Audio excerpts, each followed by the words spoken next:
This is the new Adidas Marathon Racing Shoe that, according to multiple professionals, could very well change the entire course of road racing once again. This is the Adios Pro Evo 1, which weighs in significantly less than many other road racing shoes, and it also feels like nothing that many athletes have ever felt before. According to professional marathoner Perez Jepchirchir, who will be defending her World Half Marathon title, she says that I am confident that I can win my next major marathon with these shoes. Now, these shoes are still yet to be announced to the public, but they are currently $500. So if you're looking to buy these shoes, get ready to drop a pretty penny. According to Patrick Nava from Adidas, this shoe features a revamped geometry with a 4-foot rocker placed at 60% of the length of the shoe, which is aimed at triggering forward momentum and improving running economy.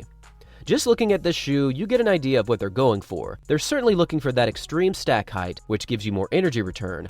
However, when we dig a little bit into this shoe, we can see that they're going for even more energy return than is expected. Now, just like every super shoe over the past 4 or 5 years, you're getting that very breathable mesh upper, which weighs next to nothing when you hold it. But what's happening behind the scenes underneath your foot is just next level. Taken apart, this looks like something out of the movie Alien. You're getting a very complex system that pushes you forward, you're getting a myriad of moving parts that will work together when you land, and unlike a carbon fiber plate, which has been borderline mandatory for marathon running recently, this uses a different system called carbon fiber tubes, and these extend throughout the entire shoe to stabilize the highly cushioned and responsive Light Strike Pro foam, while also providing adaptability for more neutral foot movement. Basically, instead of landing on one continued carbon fiber plate, you have a wide-reaching set of tubes that almost look like a spider web, and this supposedly will give you more stability, it will give you more of an ability to adapt with each landing,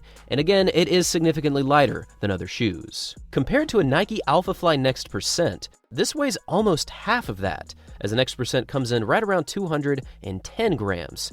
So at 138, you are seeing a massive decrease over the full marathon.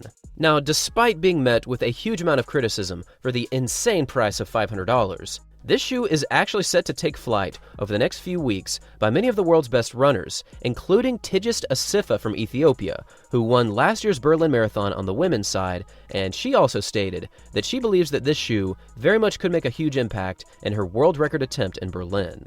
Now, with many shoes in the past, the hype about this shoe still has yet to be put to the test.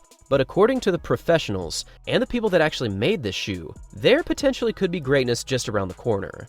This shoe also features a liquid rubber outsole, a state-of-the-art forefront rocker, and of course the Light Strike foam.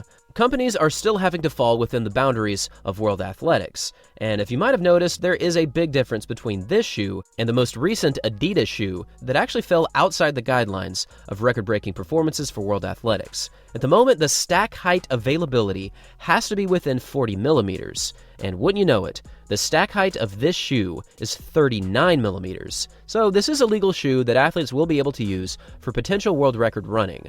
But will it make a huge impact like we saw with the Nike Alphaflies, like we saw with the Nike Vaporfly? That remains to be seen.